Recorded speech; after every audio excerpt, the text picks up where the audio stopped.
Patrolman Earl Finch will testify of receiving a radio dispatch from town police headquarters at 22:15 hours on August 11th, 1956, reporting an automobile accident on the Springs Fireplace Road near Gardner Avenue. Proceeding to the scene and found a 1950 Oldsmobile registered to one Jackson Pollock. Observed an injured woman lying on the ground in front of the vehicle who was identified as Ruth Kligman, age 25 years, who was ordered removed to the Southampton Hospital.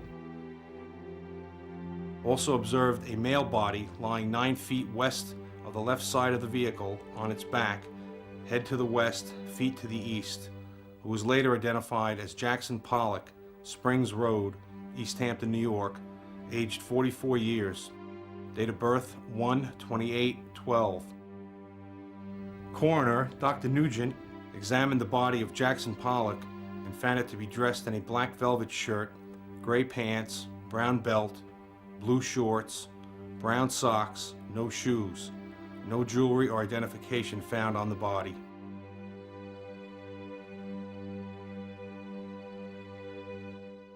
It was a romantic way to die. If he hadn't met me and died in that car, he would have died a sick man with maybe an enlarged liver, which is not as romantic as dying tragically in a car with a woman that he loved.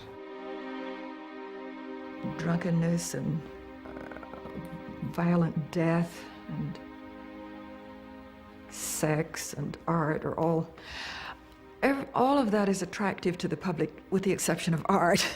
You know, so it's a lot easier to think about the drama of his history than it is to think about what he did in the realm of art.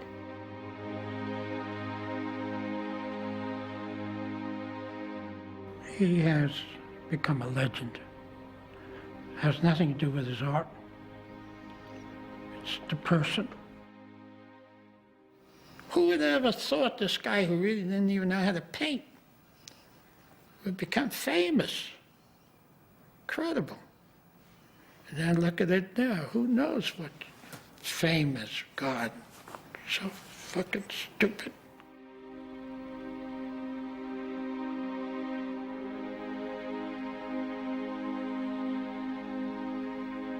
As much shocking as it was just about whether he was truly creating art, because there just wasn't a model for it.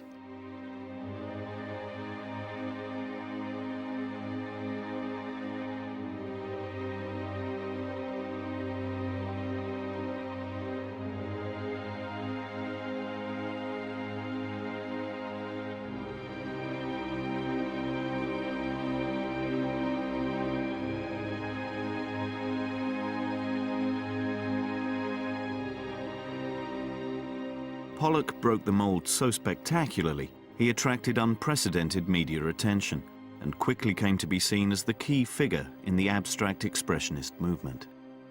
When do you think it became clear that he was emerging as a leader?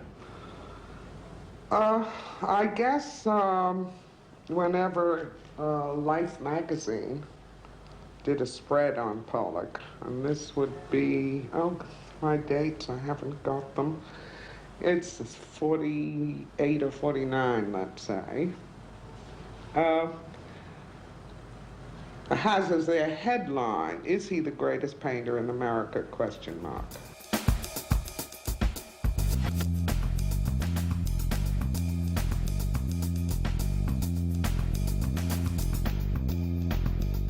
Recently, a formidably highbrow New York critic hailed the brooding, puzzled-looking man shown above as a major artist of our time and a fine candidate to become the greatest American painter of the 20th century.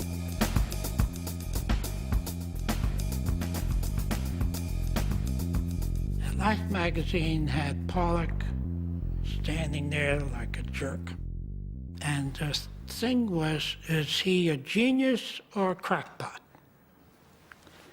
Now that's what Life thought. But what people thought was, any Anybody can do it. My kid can do it. I can do it. And that made a deep impression upon America. Jackson became a legend, and America began to look at art. Pollock, at the age of 37, has burst forth as a shining new phenomenon of American art. Pollock was virtually unknown in 1944. Now his paintings hang in 5 U.S. museums and 40 private collections. Surprised. I mean, he hit as big as it could be. But what it meant to the public at large, that he did this, and everybody, I mean, he was imitated just overnight, because it looked real easy. But for some strange reason, nobody could do it just the way that he did it. For some very, you remember in the village when they would hold the art shows, you'd see like a dozen imitations of Pollock, but they could never do it.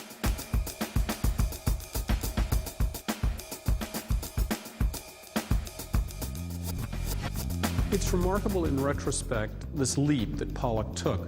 He let the nature of the medium take over in shaping the way the picture was built. You think of drip painting as simply being a form of pouring or accident, but it's not. It's a constellation of effects that Pollock orchestrates.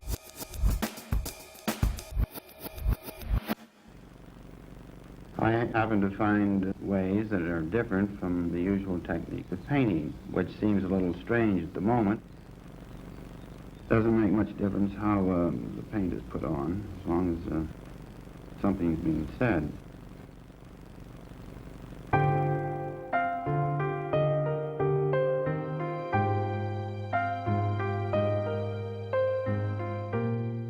There was a tremendous response to the Life article. More than 500 letters that came in, only 20 of them were favorable.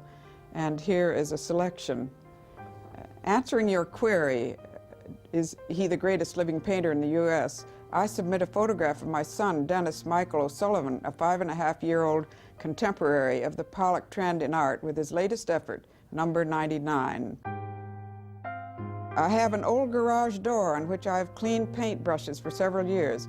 It is rather similar to Pollock's number 17. The first $1,500 takes it. Now here's finally a redeeming letter. In my opinion, as a long-time and proud collector of his paintings, Jackson Pollock is the greatest painter in the U.S. My enthusiastic opinion is shared by my wife, mother, and children. We have never tired of our Pollock paintings, which for us have the emotional appeal of great music, and that's from Reginald Isaacs in Chicago. Art became the subject of mass culture, mass consumerism, and that created this sort of pool of general interest in who was the greatest painter. I mean, before then, that was a subject that was only of interest to a very small elite, and now it was a subject for Life magazine. Jackson was the right painter, the right time, right art, right country. Pollock was an artist who for a long time had struggled in virtually complete anonymity. By the time he was 30 in 1942, he had achieved virtually nothing. During the 1940s, a lot of American critics felt that there was a need for a culture that would match America's presence in the world on other fronts.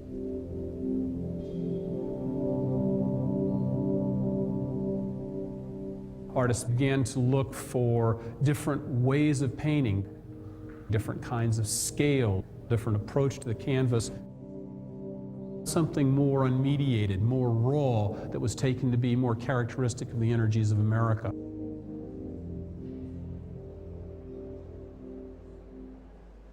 That vague desire was in the air, and they felt it had been crystallized in something like Pollock's work.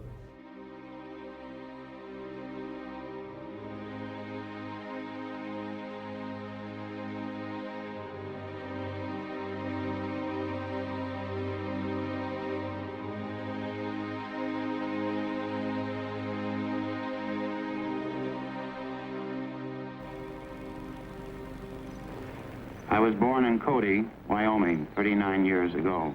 My home is in Springs, East Hampton, Long Island. My painting is direct. I usually paint on the floor. I enjoy working on a large canvas. I feel more at home, more at ease in a big area. He was very Western in both his voice, his mannerisms. The West was echoed in a strange way in Springs, where they had their farmhouse. If you go behind that house and look out, it's a very infinite kind of space, which I think is very American. And in some of the major late paintings, the scale, the ambitiousness is very American.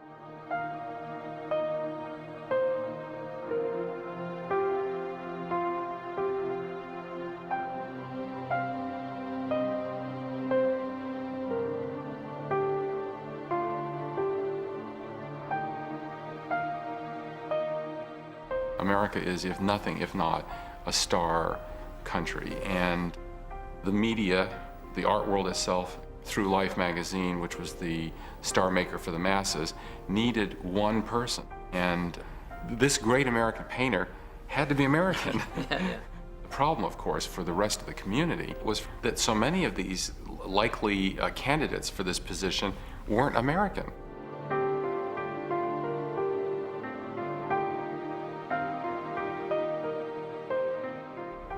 De Kooning was from Holland. Rothko was from Russia. Arshil Gorky was from Armenia. Jackson was one of the few people who'd been born in the United States, and lo and behold, born in Cody, Wyoming. Even, you know, he was so American at a time when we wanted this great American master to be American. Well, painting today certainly seems very alive. My contemporaries are doing, I think, very exciting, vital work.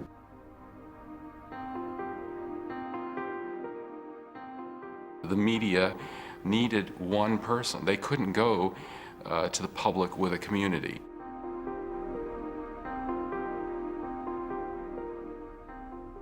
And it was very alienating for Jackson because the rest of the community was hurt and angry that he would be considered the preeminent figure when they considered him one of the guys. He wasn't, by other artists, considered the front runner at all. Gorky and de Kooning were the most admired, I think, among the abstract artists. Isn't that true? Yeah, it's true. Jackson wasn't particularly admired at all, as a matter of fact. It's that he created the biggest myth. There was an aura of a myth around him, and it was a sort of macho myth. Although everyone talked about Wyoming, which is where he was born, he really had spent most of his time in and around Los Angeles.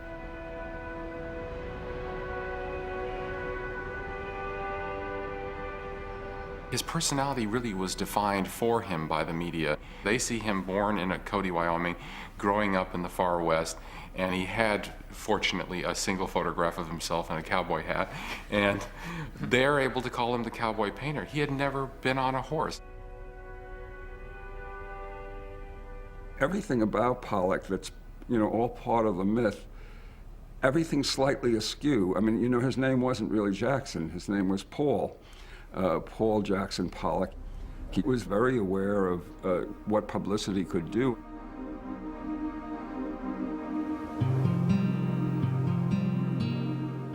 Even the first time I ever went out to Springs to visit the Pollocks, Lee had said something about, this really didn't mean anything to Jackson. And there's this big pile of Life magazine. I said, well, why did he save these?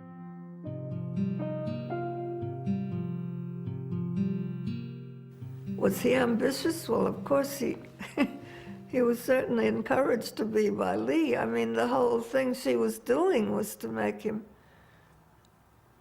find that as the satisfying thing. And I guess he was pleased about the celebrity. I mean, it did bolster his ego, I think, but such an unfortunate way, I think.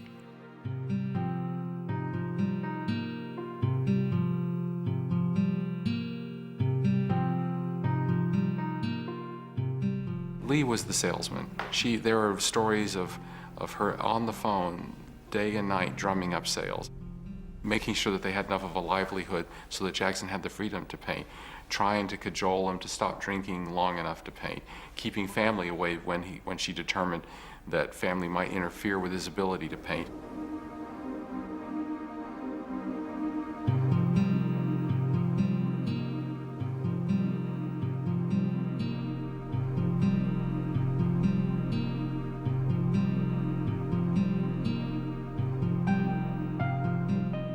When Jackson and Lee first met, she was a better known artist than he was. He really was unknown.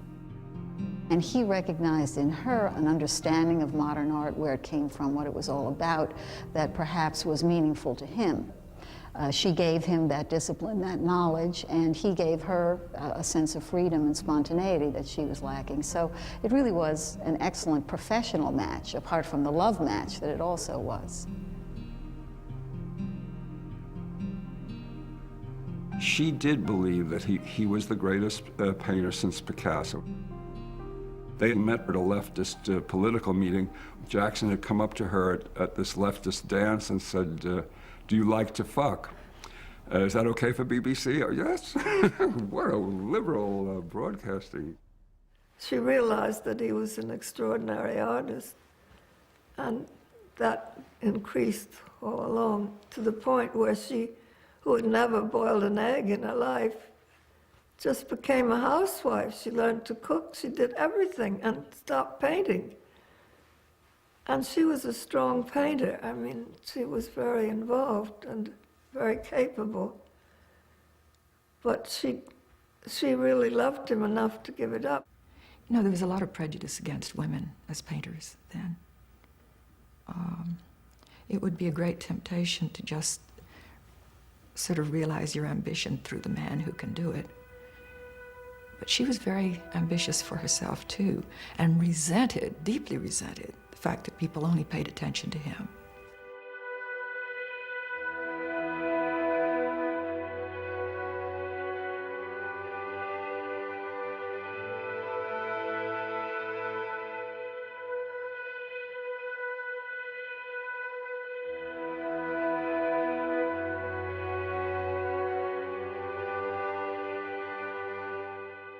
Once in a while, I'd see them have a little confrontation, and she was plenty feisty.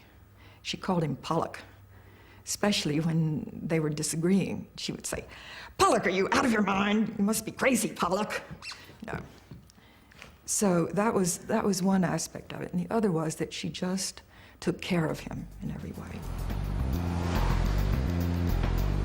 She tried to keep him off liquor as much as possible. She implored people not to give him drinks. What he would do when he wasn't working was he'd go to New York and be on a bender for days and not show up.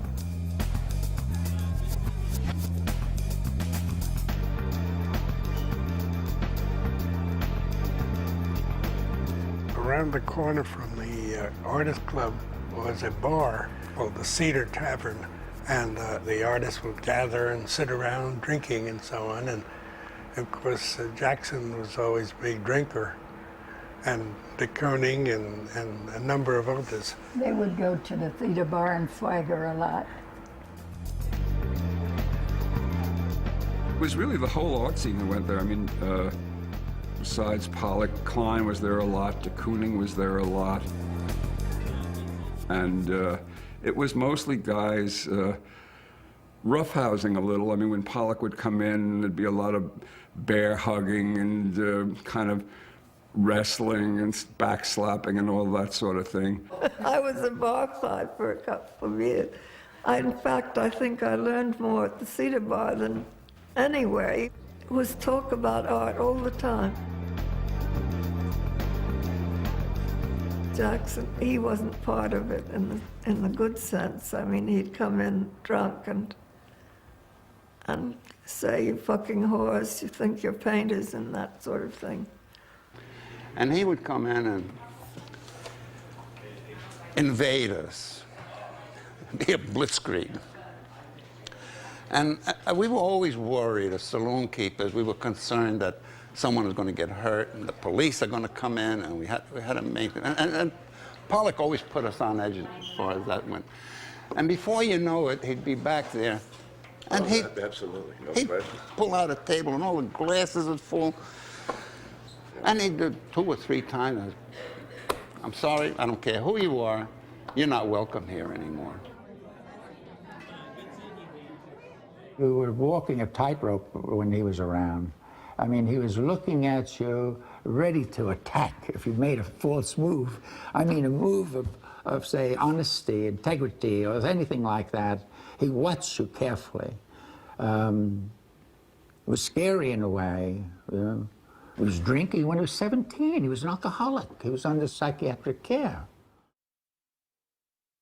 Seemed very sad. He got a big kick out of some things all along and would laugh and laugh at something. But overall, you thought, yes, he's a very sad man. He's just suffering all the time.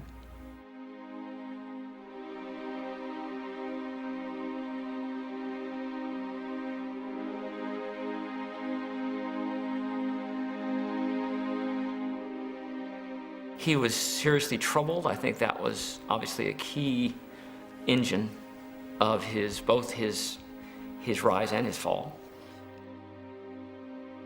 He had this mother who had these great artistic ambitions, and this father who had great questions about those artistic ambitions and really wondered if artists weren't ultimately wasting their lives.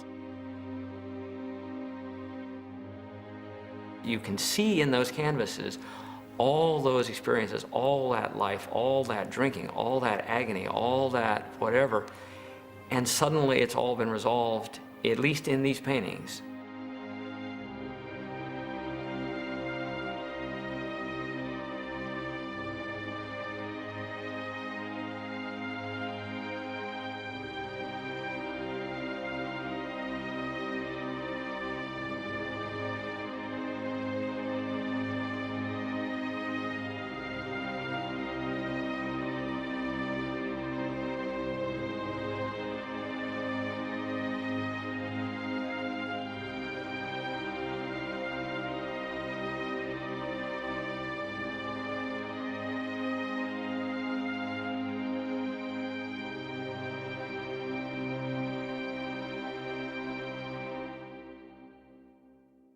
When you do something completely original, it's frightening because it's something unrecognizable. You don't know where it came from.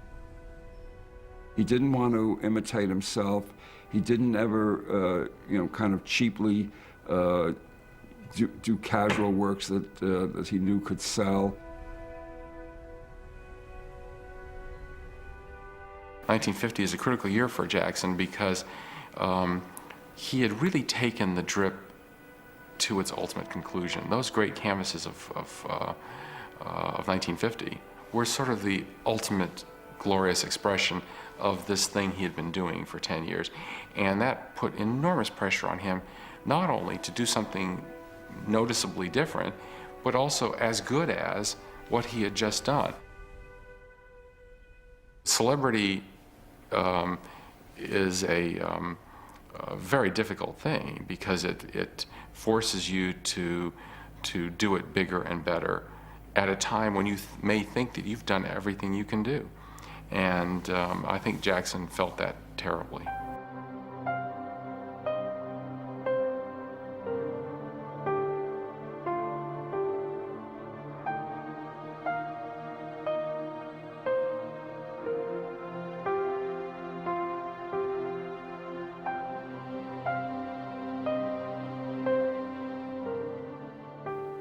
I think Pollock was, to some extent, turned into a commercial object. And the film would be the best example of that. As far as I know, he was only the second American artist who ever had a documentary film done of him, the Namath film I'm thinking of. I think Jackson did want it. I've heard that Lee wanted it even more.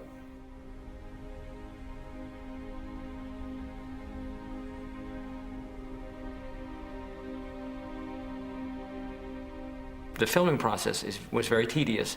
A lot of repetition, a lot of go back over here and stand here and do that. Now let's do it again. Now let's see the lights different. By breaking down the process and making him go through it as an act, as a kind of a pantomime, at least our feeling is that this underscored for Jackson the fact that he was as much a sort of celebrity slash fake as he was a real artist. And it reinforced all the things he was already thinking. Am I just churning out another painting? And the film, basically, by deconstructing the process of creating one of these paintings, turned him into a cliche. For someone who was already never fully confident of his own worth, this was devastating.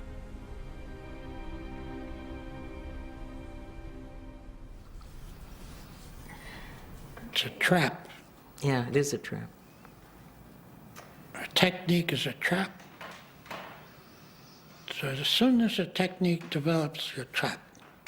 Especially when the light comes on. I'm trapped. I'm done for. How do you get out of it? This is a trap. This is a trap.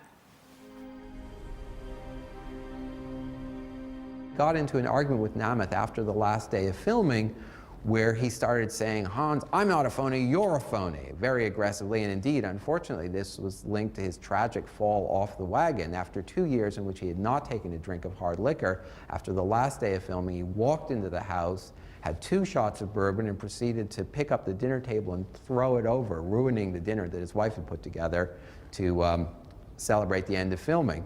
Lee Krasner, who had tremendous aplomb, apparently said, coffee will be served in the living room.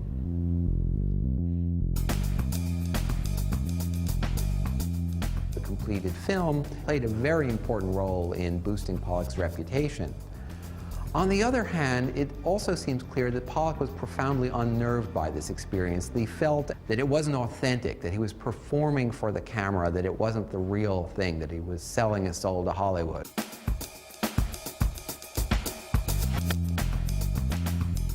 He had a tough relationship with celluloid. Didn't do him any good, that's for damn sure. People say, why do you want to make this movie? What is it about Pollock that you want to do? Well, it's certainly difficult to get anybody to finance a film about a guy like this. You know, people see it as a dark story. I don't know if it's dark. It's intense, and he's a self-obsessed individual. I think he was constantly wondering, what do you do in this world? How do you fit in? What's the purpose of being here? And when he painted, I think he was in touch with that. And otherwise, I don't think he had a fucking clue. I think this film would come as quite a surprise to him. I've talked to Ed Harris, who's going to play Pollock, and he's perfect. I mean, he really, physically, he's very much like Pollock, and some things about his personality are very much like Pollock. But I think Pollock would be amazed. I really do. I think even Lee would be amazed, and she'd probably like it more than Pollock would. I talked to someone who wanted Barbra Streisand to play Lee. And the woman who's talking to me about it says, oh, she must have loved him so.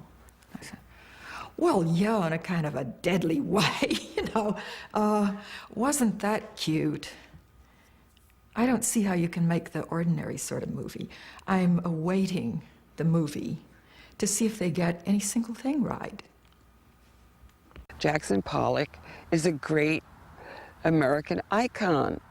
He's like Marlon Brando. Marlon would have been great in his youth to play Jackson. He's the only person I've ever known.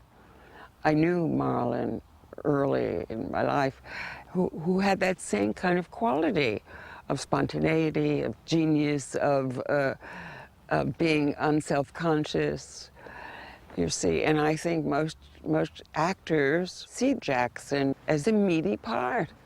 And the whole thing about celebrity is something that I feel somewhat what he must have felt like, just in terms of it has nothing to do with what you're doing. You know, unfortunately, he was a painter, and so part of a painter's job is to put your paintings up on a wall in a gallery, but that's like putting your soul up there. He couldn't live up to this persona that Namuth and Life and everybody else wanted. So he was not only America's first celebrity artist, he was America's first celebrity artist casualty. The self-destructive streak that you see in a Marilyn Monroe or in a James Dean did play itself out in Jackson, and they too, on the one hand, adored their celebrity, and on the other, were incredibly burdened by it. And Kerouac.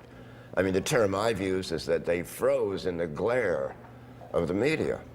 You know, it was, you know, difficult for them to work, and that's what it did then, and that's what it does today.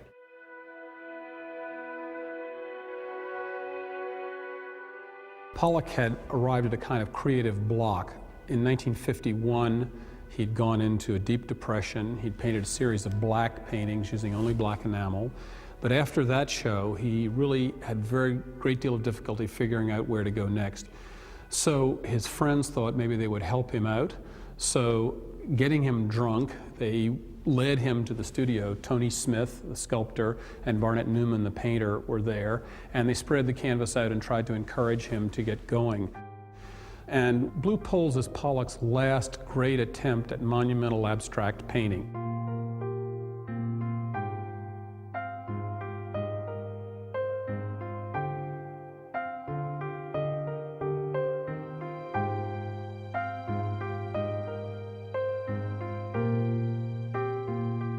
Pollock used glass turkey basters to put paint on, and several of these basters were lying around and gotten broken, and people started walking on the shards of glass. There's a famous quote that Barnett Newman said, "My blood is in this picture," meaning not that Pollock had taken from his art, but that in fact Barnett Newman had stepped on the turkey baster glass, and there are still buried in it, here and there, fragments of the glass turkey basters stuck in the paint.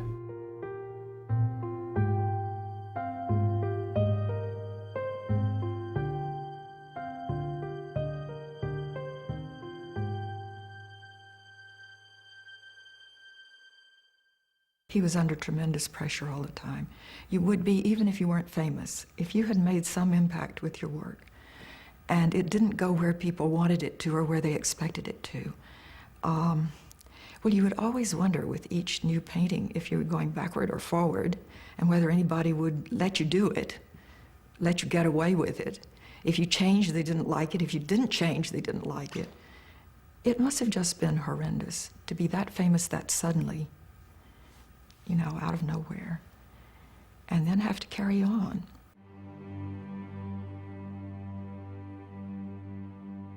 For a painter, I would imagine, there's times when you can't put anything on canvas. You can't put a mark on there because you know it's full of shit, and he refuses to do it. You know, and for one thing, he was true. He wasn't not a bullshitter when it came to his art. I think he probably felt, I don't want to keep doing this. I cannot keep doing this. I'll be a liar if I keep doing this, because it's not that it's too easy, but it's familiar to me now, and I can do it without the import or without the intention that I used to have, and I need to find out something else. I need to go somewhere else.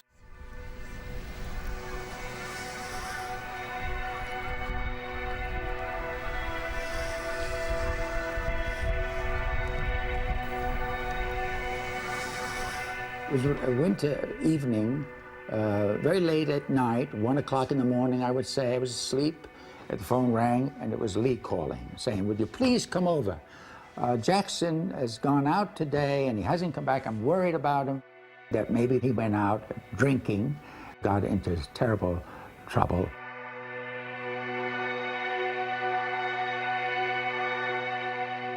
Finally, she hears the car coming in the driveway, and he came in, and he just blasted the door open, like you would see in a Wild West movie, you know?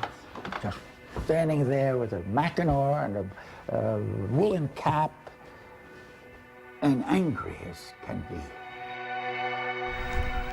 But then he said, "I did it, you see.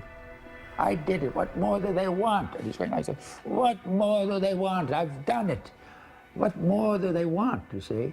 See, now, that has to be qualified in another way because at the time there was a whole climate of abstract expressionism, and artists were beginning to get famous with it, you see. It was like the gold rush, you see. And there were a lot of ambitious people who were trying to get on top, you know, use it for their gain, get the right gallery. And there was a whole group that was anti-Pollock. And they were trying to put him out to pasture at that time, you see. So to understand why he's saying, I've done it, what they want, what more they want, blood, what do they want? I've given it all. And it has something to do with the climate around him, see? I saw the change at the Cedar Bar, at the club, you know, among my friends, from that sort of close community of artists who supported each other, like we'd go to the concerts of John Cage and we'd go to the play of Lionel Abel and we'd applaud when he came into the Cedar Bar. I mean, there was this supportive world which changed so radically. I can't tell you that Cedar Bar people were talking about galleries instead of art. Suddenly, American art had become a commercial commodity. And the whole world changed. I mean, it was so radical and so quick.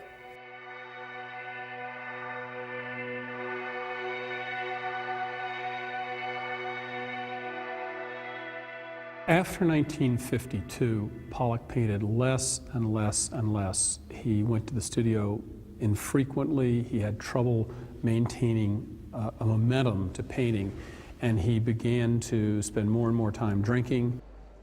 His life began to fall into shambles. His relationship with Lee Krasner fell apart. So his life becomes increasingly troubled, and he becomes steadily more blocked against painting.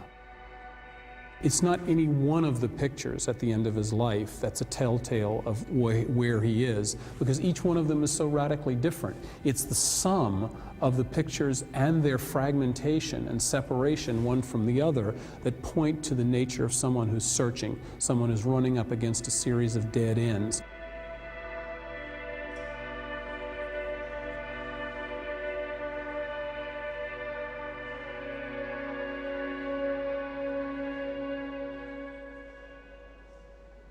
He ran out of energy, spiritual, everything, and his liver was gone. He was sick. No ideas. He had no strength. And that you need. Much more important than ideas. There's got to be something that keeps you over through the hoop. You go over the hoop, through the hoop. You have to land on your feet with energy. You can't just lay there and die. You have to get up and inhabit. And he must have realized it. Like I realize it now. I'm an old man and I see that. Without the energy, it's very hard to get up. You give up. I think he knew that. He was the town drunk, and he was so helpless. He was so vulnerable.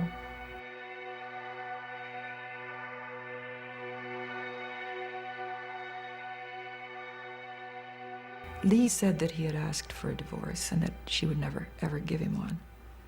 But she knew he had another girlfriend, or if not many. I think she hadn't a clue. I think I fell in love with him the first time I saw a painting of his. He was exactly like that. He was just pouring energy, and people were very attracted to him and coming over to him and bothering him. And we just kind of fell in love at first sight, I think. And we got involved very soon after that. And we were involved that entire year, 1956, until he died. One of the reasons he was with Ruth was that he felt terrible that all of his fellow painters had all these beautiful women, and here he was, the most famous artist of all, and he had this domestic life with Lee. And so when Ruth threw herself at him, he was an easy target. He needed to prove to Bill and Franz and the other boys that he too had this pretty young thing on his arm, and was proud as he could be to be able to show her off as he did. When she came out to East Hampton, he went from house to house to house to show her off, to the dismay of the wives of all these fellow artists who were friends of Lee's. But he was trying to be what they wanted him to be. We had every weekend, we all gathered on the Coast Guard beach in East Hampton. And Jackson paraded Ruth when he first met her up and down the beach. All the guys thought she was hot stuff. Well, she had a sexy look about her. I felt he couldn't be left alone. His wife left. She just left him. She couldn't deal with it at all because he wanted her to accept it, accept that he had fallen in love, accept the relationship as a grown-up, and she refused. And I think that there's been a pretense that somehow she went on vacation. Well, she didn't go on vacation. It was a separation. When Lee went to Paris, I think it was in the hopes that by taking a slight break, he would realize that he couldn't do without her. It had reached an intolerable situation, but they both were profoundly attached. And the Kligman thing couldn't have meant anything much, but a further provocation somehow. He somehow, as a child, wanted his wife and I and he, and we should all live together, you see. And of course that couldn't work out. So I think the conflict created the drama which led to his death. And that's very sad. That was the tragedy.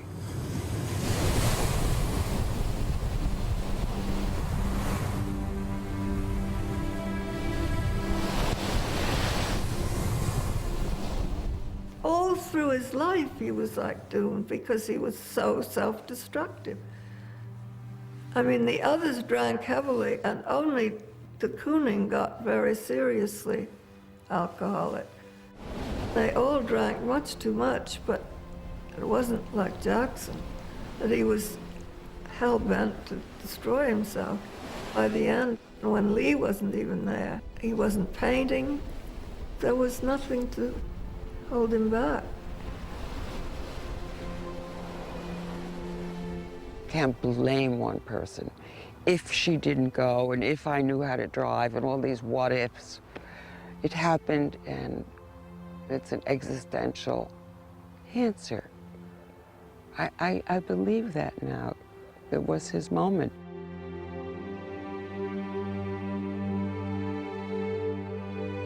Date of death, August 11th, 1956. Time of death, 10:15 p.m.